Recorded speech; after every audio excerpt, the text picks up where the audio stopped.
La integración económica es un medio para alcanzar el desarrollo y existen seis niveles de integración que van desde lo más sencillo hasta lo más complejo. Empezamos su primer nivel por una zona de preferencias arancelarias y su característica es tener un arancel diferenciado, un arancel preferente, es decir, un arancel reducido entre los países que lo conforman. El segundo nivel es la zona de libre comercio y como su nombre lo está indicando, ya el arancel es libre. Sin embargo, eh, hay que cumplir algunos requisitos que en realidad son sus características. Por ejemplo, las normas de origen, las normas antidumping y antisubsidios, las normas de salvaguarda, las normas de armonización o disminución de los incentivos a las exportaciones y las normas sobre obstáculos técnicos. El tercer nivel de integración se refiere a la unión aduanera y la unión aduanera tiene como característica el arancel externo común, es decir, entre los miembros que participan tienen arancel libre, arancel cero, pero crean un arancel externo común elevado para terceros países, para que ellos no puedan penetrar a la zona y perjudicar el desarrollo de la integración entre los que han hecho el convenio. El cuarto nivel de integración se refiere al mercado común y el mercado común tiene como característica las cuatro libertades: libre circulación de mercancías, libre circulación de personas, libre circulación de capitales y libre movimiento de servicios. También para este nivel se requiere que los países tengan eh, políticas económicas uniformes. El quinto nivel de integración se refiere a la unión económica. Y la Unión Económica tiene como características tener una sola política económica, ¿no es cierto? Como lo tienen, por ejemplo, los de la Unión Europea, un solo Banco Central Europeo, una sola política fiscal, una sola política monetaria, una sola moneda, en fin. Y el sexto nivel es la integración total. Y aquí es como decíamos de principio, ya es un poco más complejo porque hay que contar con una sola constituyente, o sea, una constituyente que les una en un solo Estado, ¿no es cierto? La Unión Europea estuvo a punto de convertirse ya en el 2004. Redactaron una constituyente que lamentablemente Alemania y no, Francia y Holanda rechazaron vía referéndum, de ahí que se paró. Sin embargo, cualquier rato nos van a sorprender con esa idea. Sin embargo, como ejemplo, ahí tenemos a la integración de las dos Alemanias, una Alemania socialista y una capitalista, ¿no? Alemania occidental y oriental que se unieron y se convirtieron en un solo Estado, independiente de su historia, de lo que era un solo Estado, una sola raza, un solo idioma, etcétera, pero sin embargo nos sirve como ejemplo cuando hablamos de integración total. Zona de preferencia arancelaria. ¿Qué es una zona de preferencia arancelaria? Es un acuerdo comercial entre países donde se reducen o eliminan los aranceles para el comercio de productos originarios de los países miembros. Sin embargo, es importante recordar que las políticas comerciales con terceros países son establecidas de manera independiente por cada país miembro. Esto significa que aunque exista una reducción de aranceles entre los países de la zona, cada país conserva la autonomía para fijar sus políticas comerciales con naciones externas al acuerdo. Ahora, ¿cuáles son sus objetivos? Entre muchos objetivos, estos considero que son los más importantes. El primero, promover el comercio regional. Al reducir los aranceles, se incentiva el intercambio de bienes y servicios entre los países miembros. El segundo, fortalecer la integración económica. Las zonas de preferencias arancelarias pueden ser un paso previo a la creación de acuerdos comerciales más profundos con un mercado común o una unión aduanera. Y tercero, diversificar las exportaciones. Las empresas de los países miembros pueden acceder a los nuevos mercados y reducir su independencia de mercados externos. Buenas, mi nombre es Stephanie Cuellar y yo les voy a hablar sobre los ejemplos de la zona de preferencias arancelarias. Comenzando por la Asociación Latinoamericana de Integración, conocida mejormente como ALADI. ALADI es una asociación de preferencias arancelarias que agrupa 13 países de Latinoamérica. Entre los países miembros de la LADI se otorgan en forma recíproca la preferencia de aranceles sobre sus productos originarios. Siguiendo con Mercosur, que es Mercado Común del Sur, esto es una zona de preferencias arancelarias que agrupa Argentina, Brasil, Paraguay y Uruguay y está en proceso de admisión Bolivia. Los países miembros del Mercosur han eliminado los aranceles para el comercio intrarregional de la mayoría de sus productos, continuando con la Unión Europea, que es un mercado único y que agrupa la zona de preferencias arancelarias en 27 países de Europa. Los países miembros no tienen aranceles para el comercio intrarregional y aplican aranceles comunes con la importación de provisiones a terceros países. Bueno, continuando, voy a hablar sobre la preferencia arancelaria regional. La preferencia arancelaria regional es un mecanismo de la ALADI que otorga a aquellos países miembros una reducción arancelaria para el comercio de los productos originarios de sus respectivos territorios. La preferencia arancelaria regional se aplica a todo el universo arancelario según las tres categorías de países. En la categoría A se encuentran los países de menor desarrollo, como podrían venir a ser Bolivia, Ecuador y Paraguay. En la categoría B pertenecen los países de un desarrollo intermedio, como ser Argentina, Brasil, Chile, Colombia, Uruguay y Venezuela. Y en la categoría C se encuentran los países de mayor desarrollo relativo. En síntesis, la preferencia arancelaria regional es un instrumento importante para promover el comercio intrarregional en la ALADI y para fortalecer la integración económica de los países miembros. Bueno, y para finalizar, les voy a dar un ejemplo de la aplicación de la PAR. Supongamos que una empresa boliviana que se encuentra en la categoría A quiere exportar muebles de madera a Brasil, que se encuentra en la categoría B. Si Bolivia no aplicara la PAR, Brasil podría aplicar a estos muebles un arancel del 20%. Sin embargo, gracias a la PAR, Brasil solo aplicará un arancel del 10% a los muebles bolivianos. La PAR ha tenido un impacto positivo en el comercio intrarregional de la LADI. En el 2020, el comercio intrarregional de la LADI alcanzó 100.000 millones de dólares, de los cuales 80.000 millones de dólares se beneficiaron de la PAR. En conclusión, la zona de preferencia arancelaria son un instrumento importante para promover el comercio regional, fortalecer la integración económica y diversificar las exportaciones. La preferencia arancelaria regional de la LADI es un ejemplo exitoso de este tipo de mecanismo. La PAR ha contribuido a aumentar el comercio intrarregional de la LADI y ha beneficiado a miles de empresas y consumidores en los países miembros. El segundo nivel de integración se denomina zona de libre comercio, que a diferencia del primer nivel de la zona de preferencia arancelaria, se caracteriza por la eliminación total de los aranceles dentro de la zona de los países miembros, pero la política comercial la decide cada país individualmente. Bueno, ¿cuáles son las ventajas sobre tener una zona de libre comercio? Los países o las empresas que se instalan en la zona de libre comercio tienen muchos beneficios, como para empezar, gozan y disfrutan de lo que viene a ser las exenciones fiscales y otros beneficios financieros. También las zonas de libre comercio ayudan a las empresas a poder evitar el pago de aranceles y sobre todo para sus bienes y productos importados para su transformación. En las medianas empresas o las industrias pequeñas gozan mucho de esto y es una ventaja para ellos debido a que dependen mucho sobre lo que vienen a ser los bienes importados y los productos también. También algo muy importante y una ventaja muy grande es que estas zonas de libre comercio se encuentran cerca de puertos y aeropuertos, lo que facilita el transporte y la logística para las empresas. Con todas estas ventajas es muy importante ya que las empresas tienen beneficios y también van ahorrando sus costes. Pero ¿qué países también conforman lo que viene a ser o que tienen las zonas de libre comercio? Las zonas de libre comercio están diseñadas para poder fomentar la inversión y el comercio extranjero y se encuentran en todos los países del mundo, desde el continente africano, europeo, asiático o también en todas partes del mundo como Oceanía. Un ejemplo muy grande es China, que ha sido algo exitoso, ha logrado zona de libre comercio ya que tiene bastante inversión extranjera.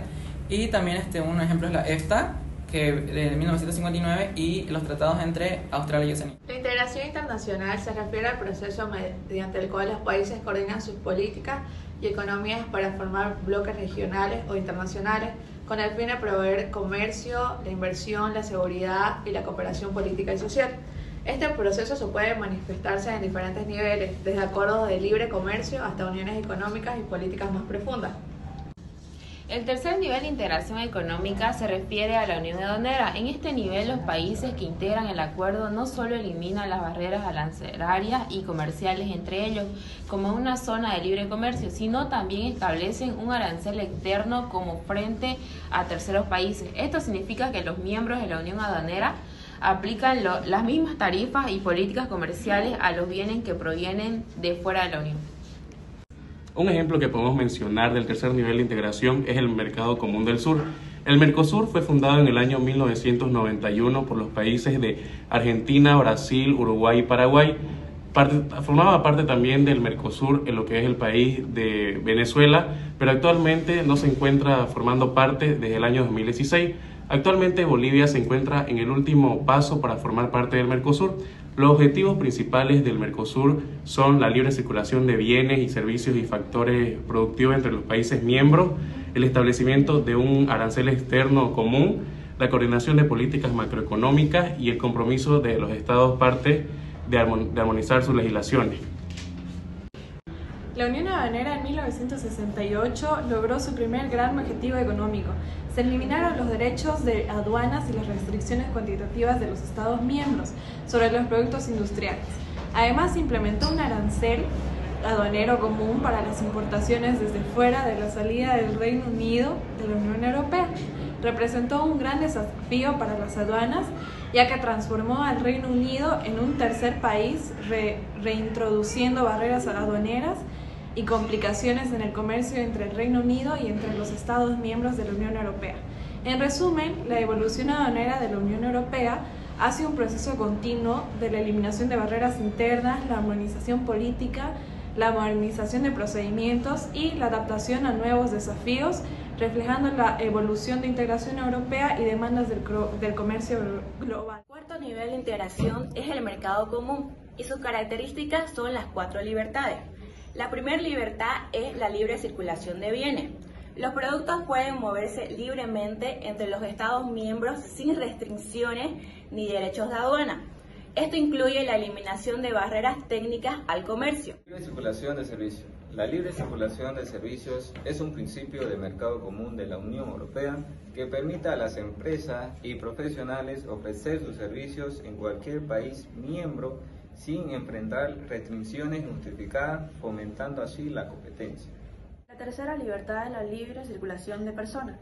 Los ciudadanos de la Unión Europea tienen derecho de vivir, trabajar, estudiar y jubilarse en cualquier país de la Unión Europea. Libre circulación de capitales. Permite la transferencia de dinero y la realización de inversiones entre los Estados miembros, sin restricciones. Esto abarca tanto las transacciones directas como las inversiones en bienes raíces y acciones. Hablarles sobre una de las características comunes principales de la moneda común. Está que el euro facilita el comercio y la inversión entre los países miembros al eliminar las fluctuaciones, mientras hacen cambiarias y reducir los costos de transacción. Otra, como tenemos la política económicas coordinada, que son los países miembros que coordinan sus políticas fiscales y económicas a través del Pacto de Estabilidad y Crecimiento. Esto establece que los límites por los déficits presupuestarios y la deuda pública. Yo les voy a hablar sobre las instituciones comunes. La Unión Europea cuenta con instituciones supranacionales como la Comisión Europea, el Parlamento Europeo y el Consejo de la Unión Europea, que toman decisiones que afectan a todos los miembros. Bueno, y también les voy a hablar sobre los fondos de cohesión y estructurales. Estos fondos se utilizan para reducir las disparidades económicas y sociales entre las regiones de la Unión Europea, promoviendo el desarrollo y la cohesión. La Unión Europea es un ejemplo único de integración económica profunda, demostrando cómo la cooperación supranacional puede fomentar la estabilidad económica y política en una región diversa. La Unión Europea es el único bloque regional que ha alcanzado este nivel de integración, fundada en 1993 con el Tratado de Maastricht.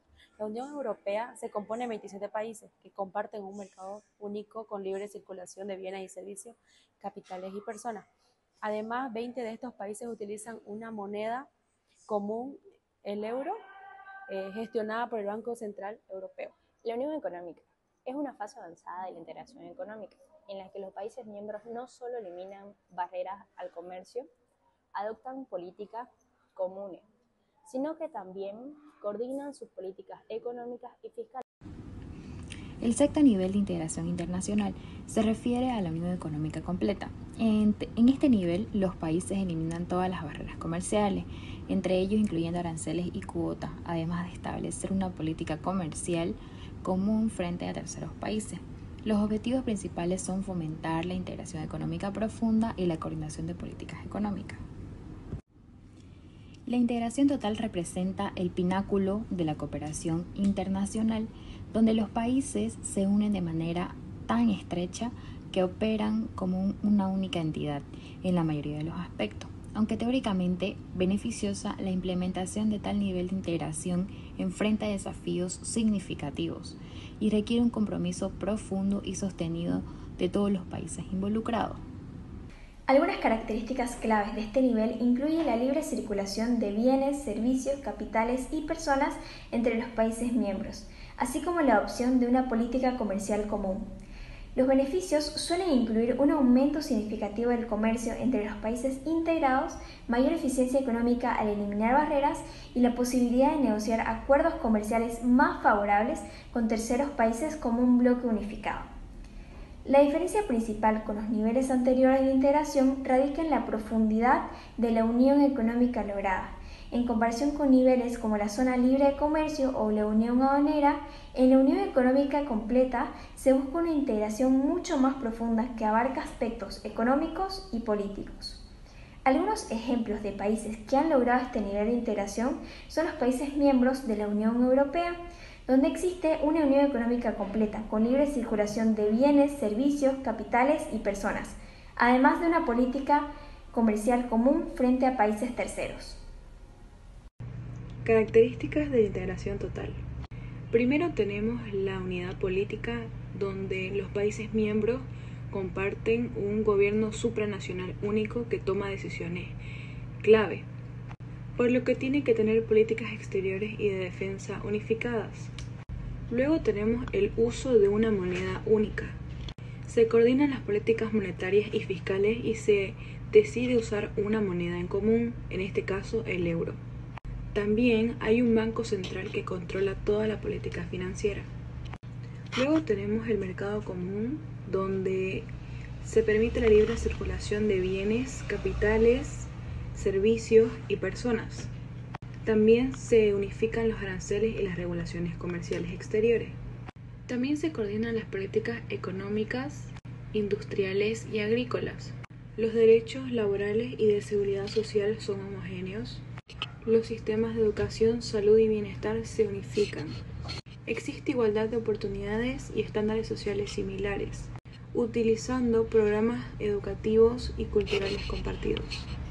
Desafíos para la integración total. Soberanía nacional. La cesión de soberanía es uno de los mayores obstáculos, ya que los países deben estar dispuestos a transferir gran parte de su poder decisorio a una entidad supranacional. Diversidad cultural y política. Las diferencias culturales, lingüísticas y políticas pueden complicar la creación de una identidad común y la aceptación de políticas internas. Disparidades económicas. Las diferencias en los niveles de desarrollo económico pueden generar tensiones en la implementación de políticas comunes. Ventajas de la integración total. Estabilidad política y económica. Una integración profunda puede ofrecer una mayor estabilidad política y económica al reducir los conflictos internos y aumentar la resiliencia frente a crisis. Eficiencia y competitividad. La eliminación de barreras internas y la unificación de políticas pueden conducir a una mayor eficiencia económica y competitividad global. Solidaridad y cohesión social. La integración total puede fomentar una mayor solidaridad y cohesión social entre los países miembros, promoviendo el bienestar común. Hola chicos, hoy les hablaremos sobre la Unión Europea. La Unión Europea es una organización política y económica formada por 27 países europeos. Su principal objetivo es promover la integración económica y política entre sus países miembros, facilitando la cooperación y la paz en Europa. Un poco sobre su historia y creación, tenemos como los tratados fundamentales. La Unión Europea tiene sus raíces en la Comunidad Europea del Carbón y del Acero y en la Comunidad Económica Europea, creadas por el Tratado de París de 1951 y el Tratado de Roma de 1957. Su evolución se consolidó con el Tratado de Maastricht en 1992, que estableció la Unión Europea tal como la conocemos hoy en día, con una estructura más amplia y ambiciosa.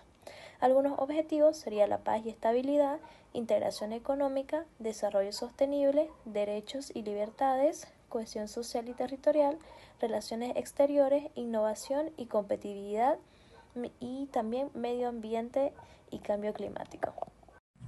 Bueno, ahora vamos a hablar un poco sobre la institucionalidad de la Unión Europea. Primero tenemos al Parlamento Europeo. Los miembros de este Parlamento son escogidos de manera democrática por los ciudadanos que pertenecen a la Unión Europea. Por ejemplo, en Bolivia nosotros no podemos escoger de manera directa a los representantes de los organismos internacionales. Este Parlamento tiene función legislativa, de supervisión y presupuestarias. Luego tenemos al Consejo Europeo, que está conformado por los jefes de Estado o jefes de gobierno de los países miembros. Ellos definen las orientaciones y las prioridades políticas de la Unión Europea. Como tercera institución tenemos al Consejo de Ministros de la Unión Europea. Ellos representan al gobierno de los Estados miembros. Como su nombre lo dice, está compuesto por ministros y también por comisiones. Ellos participan en la coordinación de leyes y adopción de políticas. Luego tenemos a la Comisión Europea, que representa en general a la Unión Europea. Ellos proponen la legislación y se aseguran de su cumplimiento. Gestionan las políticas comunes y también el tema presupuestario. Luego tenemos al Tribunal de Justicia de la Unión Europea.